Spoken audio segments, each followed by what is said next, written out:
I woke up in a stranger's bed. Not in the way you're thinking, though that would have been simpler. No, I woke up in silk sheets that cost more than my monthly rent, in a room so white and sterile it felt like a hospital, with no memory of how I got there. My clothes were gone, replaced by an oversized black shirt that smelled like expensive cologne. And standing at the foot of the bed, backlit by floor-to-ceiling windows overlooking Seoul's glittering skyline, was the most terrifying man I'd ever seen. "You're awake," he said, voice flat as winter frost. "Good.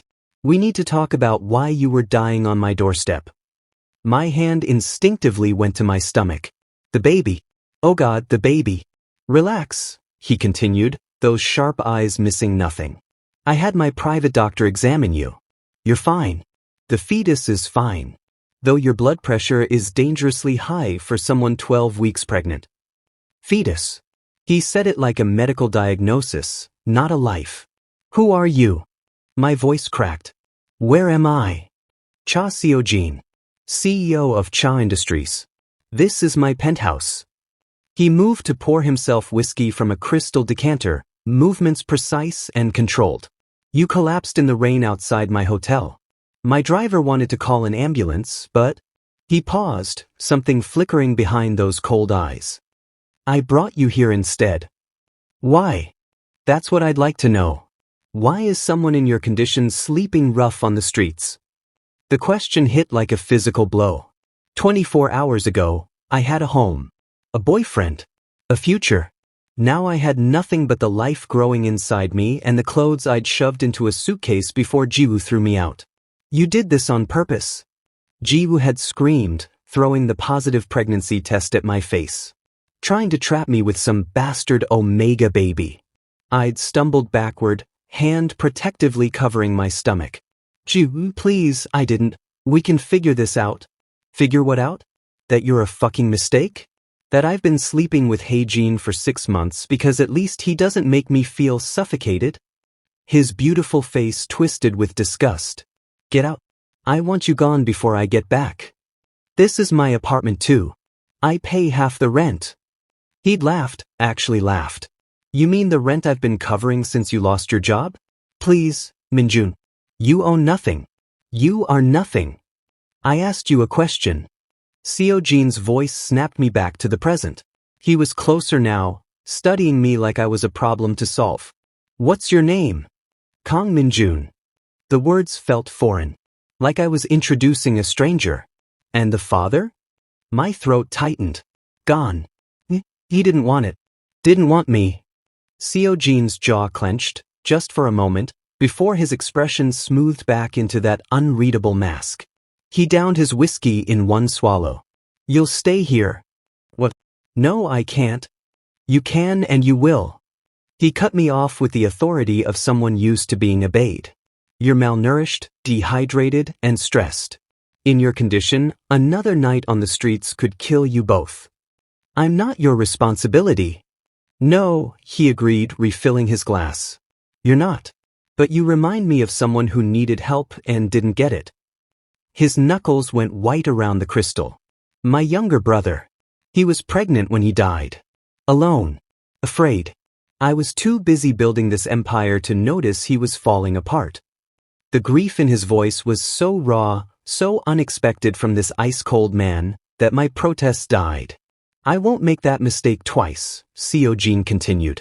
"You'll stay here as my guest until you're stable enough to figure out your next move. I'll cover medical expenses.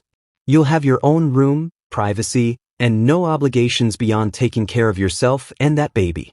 Consider it atonement. I don't need your pity." "Good, because I'm not offering it. I'm offering practicality." He finally met my eyes, and something in that frozen gaze softened. "I have 60 empty rooms in this penthouse, Min-jun. Let me fill one of them with something other than ghosts." I should have said no. Should have walked out with my pride intact. But pride doesn't keep you warm at night. Doesn't feed the baby growing inside you. "Okay," I whispered.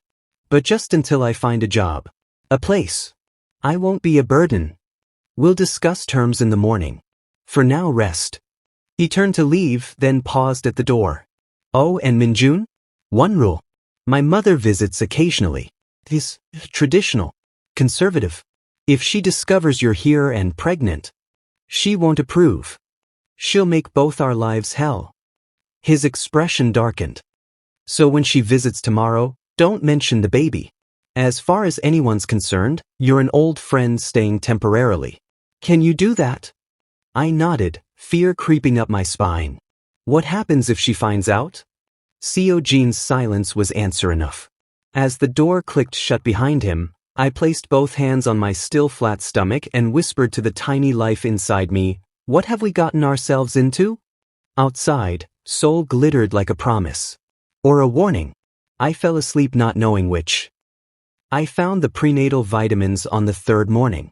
They were sitting on the kitchen counter next to a perfectly plated breakfast, grilled salmon, steamed vegetables, and brown rice, with a note in sharp, precise handwriting, folic acid. Take with food. Doctor's orders. No signature. No warmth. Just facts. That was Seo-jin's way. Cold efficiency wrapped in unexpected care. He left for work before dawn and returned after midnight, yet somehow my meals appeared like clockwork. The refrigerator stayed stocked with foods I didn't remember mentioning I liked. A pregnancy pillow materialized on my bed. He never asked for thanks, never even acknowledged these gestures. Living with him was like living with a ghost who paid attention. You don't have to do all this, I said one evening when our paths actually crossed in the hallway. He barely glanced up from his phone. Do what? Take care of me. The food, the vitamins, I'm not doing anything. His tone was dismissive. My housekeeper handles it. But I'd met his housekeeper.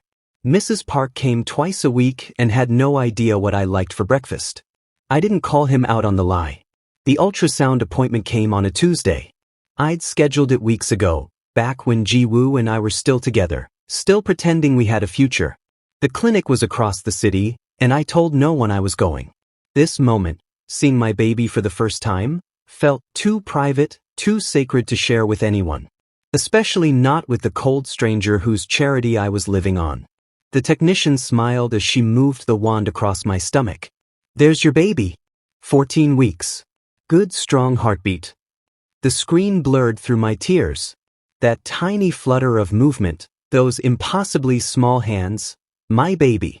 Real and alive and depending on me to figure out this mess. Would you like photos? I nodded, unable to speak. On the subway ride back, I clutched those ultrasound pictures like treasure, crying silently behind my mask. What kind of life could I give this child? I had no job, no home, no future. Just borrowed time in a stranger's penthouse. I was so lost in my spiral that I didn't notice Seo-jin sitting in the living room when I returned. You went out. Not a question. An observation. Just an appointment. His eyes tracked to the envelope in my hands. The one with the clinic's logo. Understanding flickered across his face. You went alone. I didn't think you'd want to. Next time, take my driver. He stood abruptly. The baby needs you safe. He disappeared into his study before I could respond. His mother arrived like a winter storm. Seo-jin. Cha Yuna's voice echoed through the penthouse, sharp and commanding. Where are you hiding? I froze in the guest room, heart hammering. Seo-jin had warned me she was coming, but I wasn't prepared for the reality. I could hear her heels clicking on marble, getting closer. Mother. Seo-jin's voice was carefully neutral. You're early. I wanted to surprise you. Make sure you're eating properly, not just. Her voice stopped abruptly. Who is that? I'd been spotted. Stepping out felt like walking to an execution. Yuna was elegantly dressed, diamonds glittering at her throat, her face a mask of expensive cosmetics and barely concealed disdain. Who, she repeated icily, is this? Kang Min-jun. An old friend from university. Seo-jin's lie was smooth as silk. He's going through a difficult divorce. I offered him a place to stay temporarily. Yuna's eyes raked over me like I was something she'd scraped off her shoe. A divorce. How unfortunate. She stepped closer and I fought the urge to back away. You look unwell, Min-jun SSI. Tired. Just stress from the divorce proceedings, I managed. She didn't believe me. I could see it in the way her gaze lingered on my loose sweater, the slight fullness of my face. Seo-jin, darling, can we speak privately? In the study, their voices rose and fell like a storm. I couldn't hear words, but I didn't need to. Yuna was suspicious, and suspicious was dangerous. When she finally left, Seo-jin emerged looking exhausted. She's having you investigated, he said flatly. My mother doesn't trust coincidences. Maybe I should leave. No. The word was sharp, final. You're not going back out there. That night, I couldn't sleep. I sat in the living room, staring at the ultrasound photos by lamplight, wondering what the hell I was going to do. Can't sleep either? I jumped. Seo-jin stood in the doorway, dressed in pajamas, the first time I'd seen him in anything casual. He looked younger. Almost human. Sorry, I didn't mean to disturb you. You didn't. He sat down, maintaining careful distance. His eyes fell on the photos.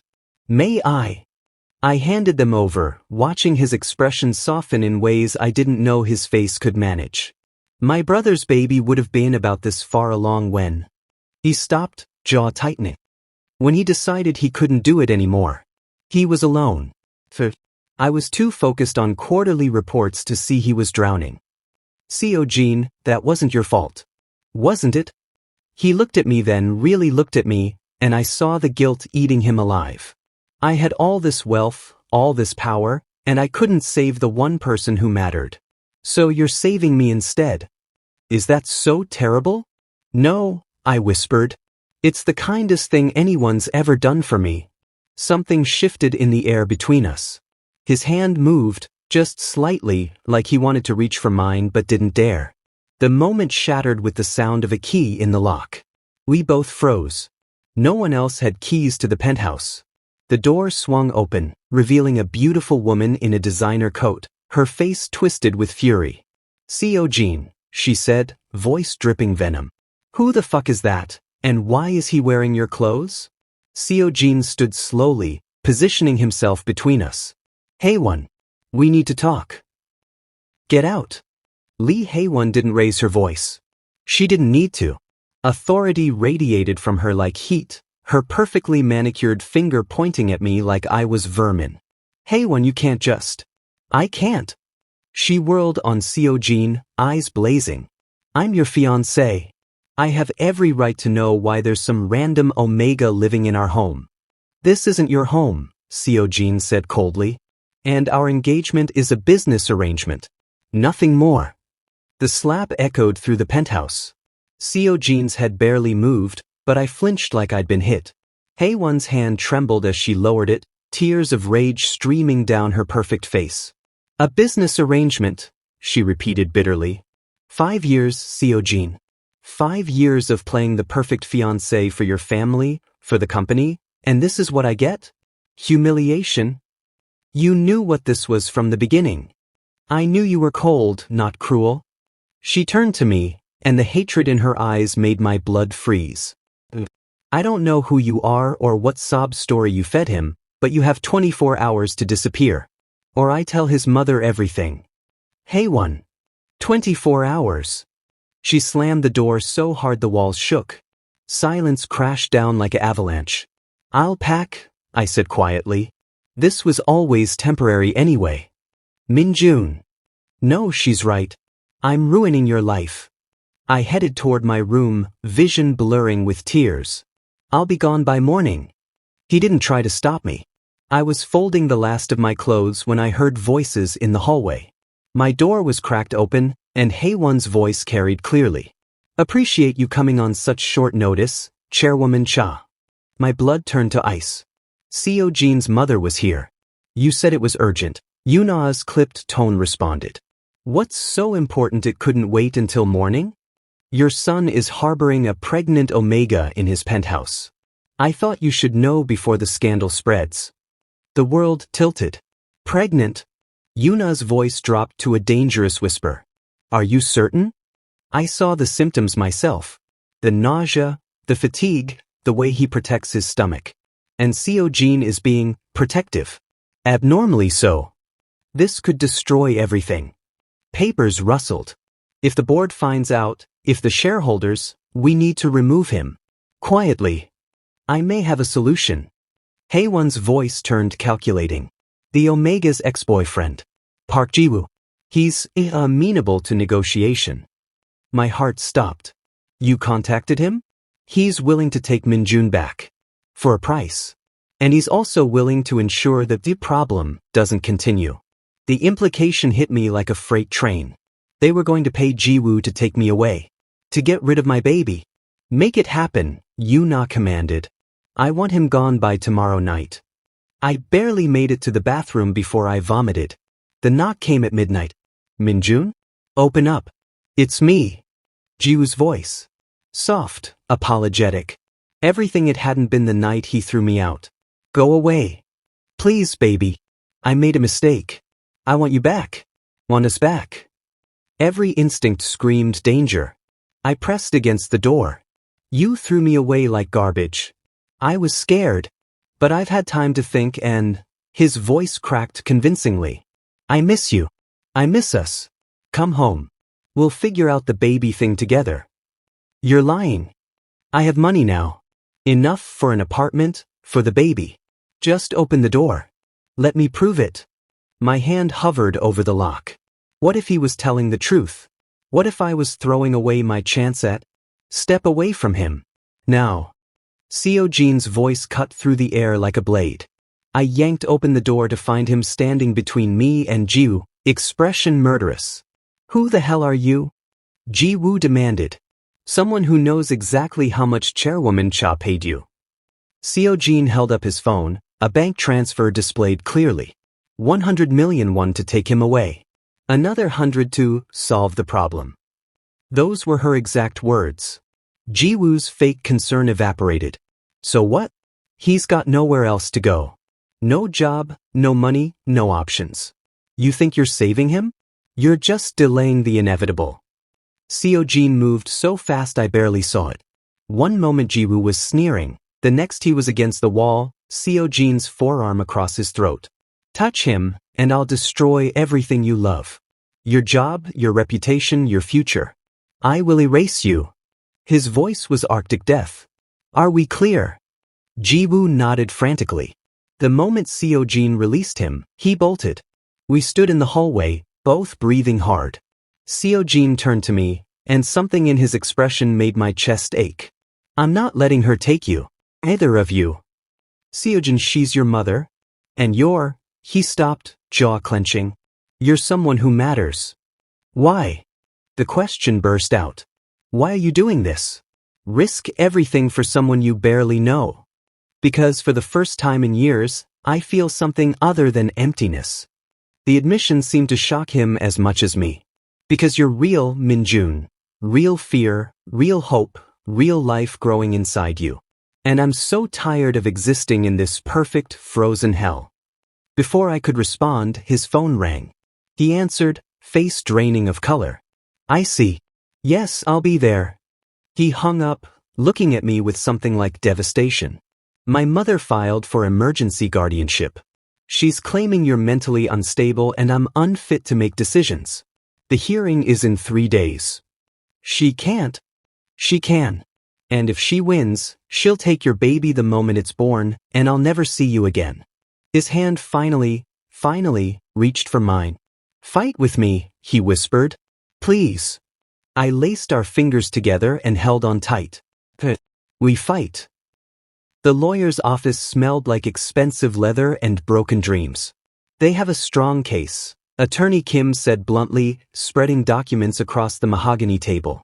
Chairwoman Cha has documented your homelessness, lack of employment, and history of depression.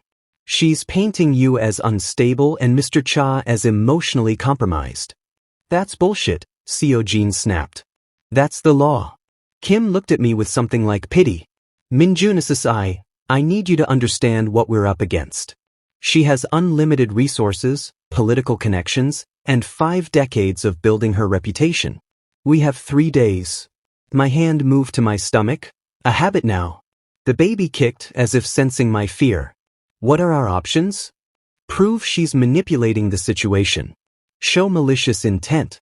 But we'd need evidence, witnesses, something concrete. I'll testify, I said.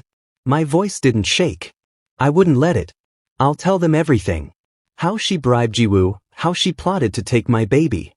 It's your word against hers. She'll destroy your credibility. Then we make sure it's not just my word, Seo-jin said quietly.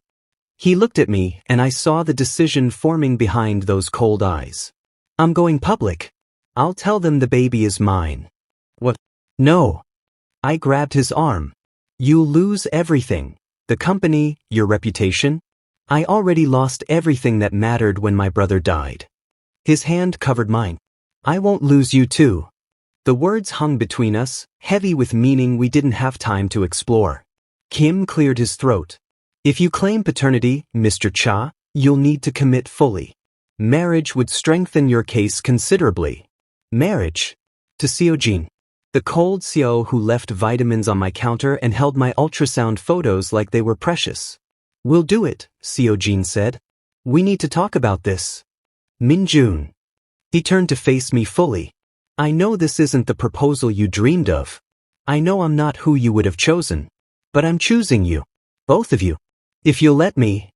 The yes caught in my throat, tangled with fear and hope and something terrifyingly close to love. Okay, I whispered. We do this together. The courthouse felt like a coliseum.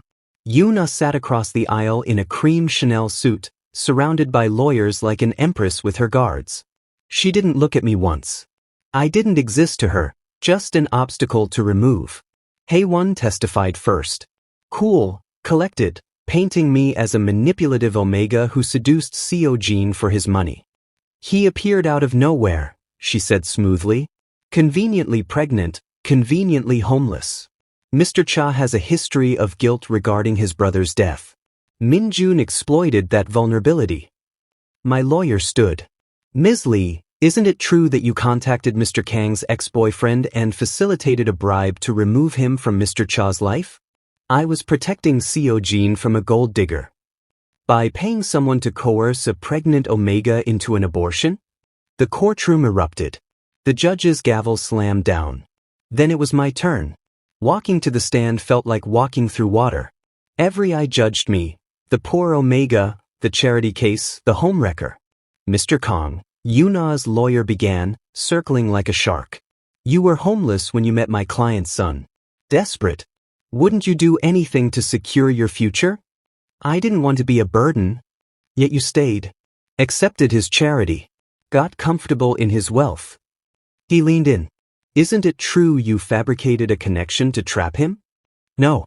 Seo-jin helped me because you reminded him of his dead brother. You used his grief as a weapon. That's not, my voice cracked. Tears burned my eyes. I was losing. They were turning my truth into lies.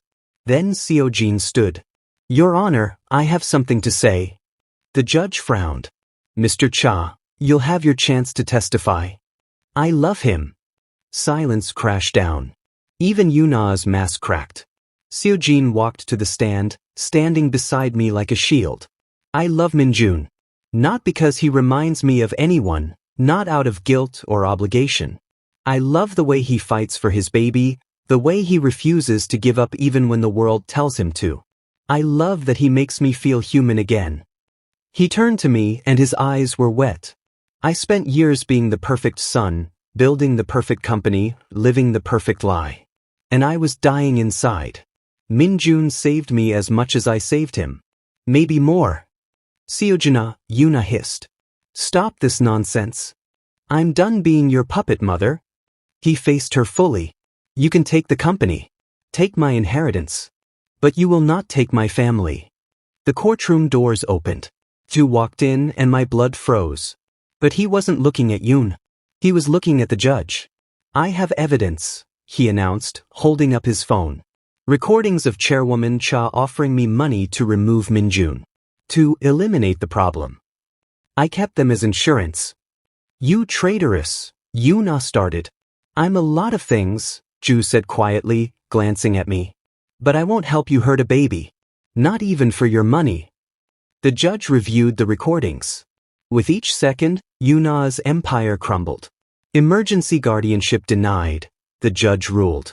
Furthermore, I'm recommending an investigation into Chairwoman Cha's attempted coercion and potential conspiracy to commit assault. We won. 6 months later, I woke to crying. Not distressed crying, hungry crying. I smiled, carefully lifting Min-seo from her bassinet. Our daughter. Dark hair like her? Well, like Seo-jin, even though the biology was complicated. I've got her. Seo-jin appeared in the doorway, hair messy from sleep, looking nothing like the cold Seo I'd first met. He took Minho with surprising gentleness, cradling her like she was made of glass. You're getting good at this, I said. I have a good teacher. He sat beside me on the bed, our daughter between us. Min-jun, I know we did this backwards. Baby first, feelings second, marriage out of necessity. Are you regretting it? God, no. He looked at me with eyes full of warmth. I'm just saying we did it wrong. So let me do one thing right. He shifted Min-seo to one arm and pulled out a small box. Marry me again. Not for courts or custody or obligation. Marry me because I love you. Because you're my home. The ring was simple. Perfect. Yes, I whispered, tears streaming. Always yes. Minho yawned, utterly unimpressed by the romance. We laughed and it sounded like healing. Outside, Seoul glittered with possibility. Inside, we had everything we needed.